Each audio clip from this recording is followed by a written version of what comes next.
भरतपुर के विकास के लिए लाख कर लीजिए जतन, फेल हो जाएंगे यहाँ पर आपके सारे प्रयत्न। उसका साक्षात नमूना आप देख सकते हैं, ये पड़े हुए पोल। और मैं इस समय मौजूद हूँ लोहागढ़ स्टेडियम में शहीद स्मारक पर, जहाँ की ये जो रेलिंग है ये यहाँ के सुंदरता के लिए और यहाँ की सेफ्टी के लिए जो वो है प्रशासन द्वारा लगवाई गई थी। लेकिन सामाजिक तत्व कुछ जो है यहाँ घूमते हैं, उनके द्वारा ऐसी शर्मनाक हरकत जो है वो यहाँ पर की गई है कि यहाँ के जितने भी ये पोल थे, यहाँ रेलिंग लगी हुई थी, वो सारी तोड़ करके जमीन में पड़ी हुई है। और प्रशासन भी इतना लापरवाह है, इतना निष्क्रिय है कि उसको शहीदों के सम्मान का और उसका कतई ध्यान नहीं रहा। और ये मुझे लगता है कई महीनों से इस तरीके से नीचे जो है वो पड़ी हुई है। हमारे साथ में पूर्व सैनिक विनोद चतुर्वेदी जी मौजूद हैं, इनसे बात करते हैं। जी, क्या कहोगे इसको लेकर के? शहीदों की चिताओं पर लगेंगे हर बरस मेले, वतन पर मरने वालों का यही बाकी निशान होगा। मेला तो यहाँ पे लगता है, कभी कभी पूर्व सैनिकों का मेला लगता है, जो कि मुख्य मुख्य कार्यक्रम है उस दौरान, जैसे कि कारगिल दिवस, विजय दिवस, 15 अगस्त, 26 जनवरी और बांग्लादेश दिवस। इसके अलावा जो यहाँ पे रोजाना का जो मेला लगता है वो लगता है दारूबाजों का और कुछ ऐसे मंचलों का जो यहाँ पे इस पवित्र स्थान की मर्यादा को भंग करते हैं। अगर शाम के टाइम अगर हम यहाँ पे पहुंचते हैं तो देखते हैं कि कुछ मनचले लड़के और लड़कियां यहाँ पे बैठे हुए मिलेंगे।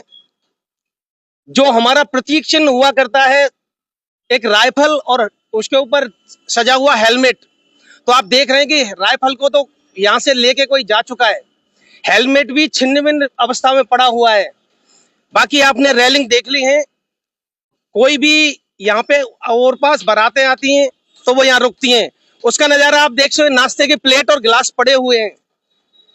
मैं धन्यवाद देता हूं यहाँ के पार्षद अनिल और पार्षद समंदर को, और साथ ही धन्यवाद देता हूं अनिल जो सफाई वाले हैं बेचारे, वो उसका कार्य, इसको दूसरे दिन तीसरे दिन हम उनको बताते हैं, वो सफाई करके चले जाते हैं।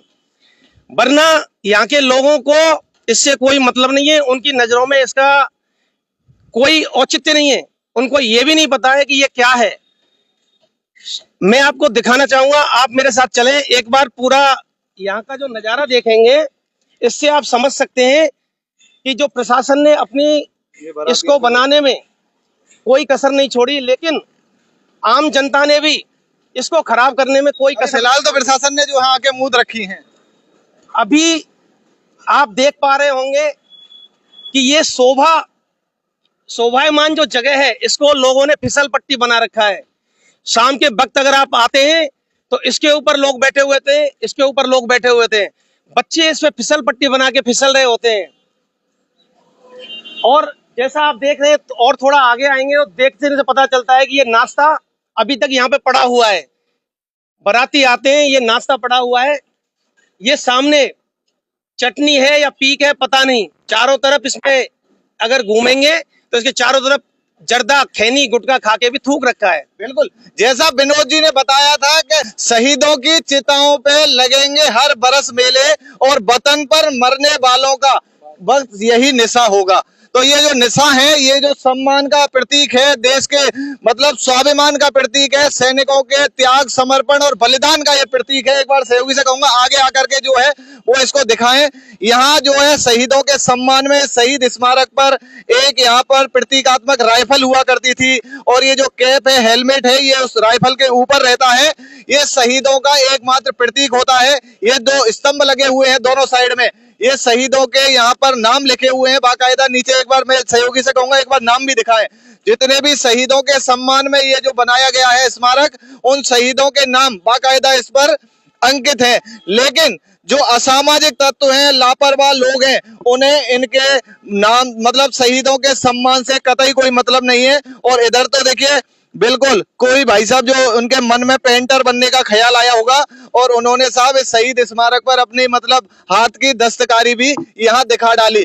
यहाँ पर जैसा इन्होंने बताया कि यहाँ केवल जो प्रेमी जोड़े हैं वो आते हैं, बारात हैं वो रुकती हैं, रात को जिनको कोई ठिकाना नहीं मिल रहा वो यहाँ पर आकर के अपनी मधुशाला जो है वो बना लेते हैं। जो बाराती रुके उनकी चाट पकौड़ियां यहाँ पर पड़ी हुई हैं, दोने गिलास यहाँ पर पड़े हुए हैं और प्रशासन बैठा हुआ है आंखें मूंदे। जनता को तो चलो नहीं पता होगा कि शहीद स्मारक क्या है, क्यों बना है, कुछ लोग हैं नहीं जानते, लेकिन प्रशासन तो जानता है। तो प्रशासन को तो शहीदों का सम्मान जो है वो रखना चाहिए था। ये जो राइफल है, जो प्रतीकात्मक राइफल यहाँ शहीद स्मारक पर लगी हुई थी, ये मैं आपको बता दूं कई महीने हो गए इसको यहाँ से गायब हुए। किसी असामाजिक तत्व की हरकत थी और वो किसी काम की नहीं, केवल उसमें एक लकड़ी का बट होता है और बाकी उसमें कुछ नहीं होता। वो सेना के द्वारा सारे जो उसके पार्ट होते हैं वो निकाल लिए जाते हैं और यहाँ शहीदों के सम्मान में केवल ये निशान जो है वो यहाँ पर रहता है। उसको भी साहब लोग ले गए। जी, क्या कहोगे इस हरकत को लेकर? हम तो बस इतना ही कहना चाहते हैं कि जिस शहीद स्मारक को इतने प्रेम से और इतने पैसे खर्च करके बनाया गया है उसको किसी भी तरीके से संभाल के रखा जाए, क्योंकि यह किसी एक आदमी की धरोहर नहीं है, ये जो है हमारे पूरे भरतपुर की धरोहर है। क्योंकि जैसा कि आपने देखा है अभी शहीदों के नाम लिखे हुए हैं, ये सब उसकी याद में बनाया हुआ स्मारक है। हमने प्रशासन से 2022 से मांग कर रहे हैं कि सबसे पहले इसके अंदर 5 गेट लगाने की कोई आवश्यकता ही नहीं थी। जो ये गेट लगा रखे हैं पीछे, इतने सारे गेटों की आवश्यकता नहीं थी।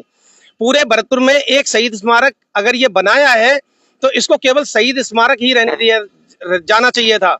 तत्कालीन कलेक्टर साहब ने बताया कि यहाँ से वीआईपी गेट है, तो वीआईपी गेट के लिए यहाँ से लेके अगर हम इस दीवार के सारे देखते हैं तो लगभग 20 फुट जगह पड़ी है।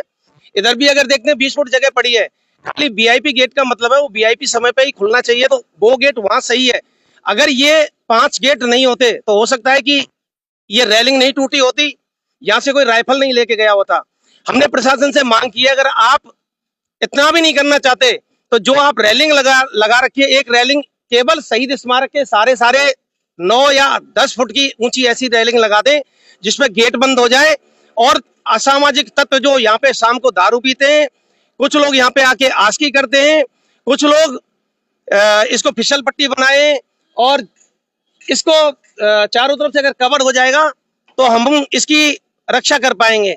मन दुखी होता है, व्यथित होता है, क्योंकि हम सैनिक हैं, हम कैसी कैसी स्थितियों, विकट परिस्थितियों में नौकरी करके आए, हमने हमारे साथियों को खोया है और उस खोने का दर्द हमें महसूस जब और ज्यादा होता है कि हम देखते हैं कि ऐसी अपमानजनक स्थिति जब दिखाई, इन्होंने हरकतें होती हैं। एक शहीद स्मारक के ऊपर ये सब शोभा नहीं देता। बारातें आ रही हैं, बारात रुक रही है, ये कहां तक उचित है? इसमें प्रशासन को ध्यान देना चाहिए। और जैसा कि मैं मेरे कैमरामैन भाई को बताना चाहता हूं कि एक बार पीछे मुड़ के देखें कि ये पार्किंग जो लगी हुई है ये इसके सामने ऐसे ही रहती है, वो तो गनीमत है। अभी यहाँ पे ट्रैक्टर और ट्रॉली नहीं खड़े, नहीं तो सामने बजरी और उनकी दुकानें, उनके ट्रैक्टर खड़े रहते हैं खाली। अंदर भी बाइक और स्कूटर, मोटरसाइकिल, कार और ट्रैक्टर ट्रॉली खड़े रहते थे। अभी कुछ दिन से इनको तो बाहर यहाँ से तो बंद कर दिया, लेकिन अभी बाहर खड़ा करते हैं। बिल्कुल, जैसा विनोद जी ने बताया कि प्रशासन ने जो है इतनी लागत लगा करके ये शहीद स्मारक उन लोहागढ़ के वीर सपूतों की याद में बनाया जिन्होंने जो है अपनी कुर्बानी, अपने प्राणों की आहुति जो है हंसते हंसते इस देश के लिए दे दी। उनकी शहादत का ये प्रतीक है, तो इस प्रतीक का जो है सम्मान रखना और इसकी हिफाजत करना हर किसी की जो है जिम्मेदारी है। ये देश की धरोहर है, लोहागढ़ के वीर सपूतों की धरोहर है, तो प्रशासन को जो है सक्रिय होकर के इसके सम्मान का ध्यान रखना चाहिए। और यहाँ जो व्यवस्थाएं खुर्द बुर्द दिखाई दे रही हैं, इनको जो है बिल्कुल जीर्णोद्धार इसका किया जाना चाहिए, इसका सौंदर्यीकरण किया जाना चाहिए। वीडियो को शेयर कीजिएगा, साथ ही क्या कहना है आपका जरूर बताइएगा। मैं लोकेश मुदगल, भरतपुर लाइव, भरतपुर।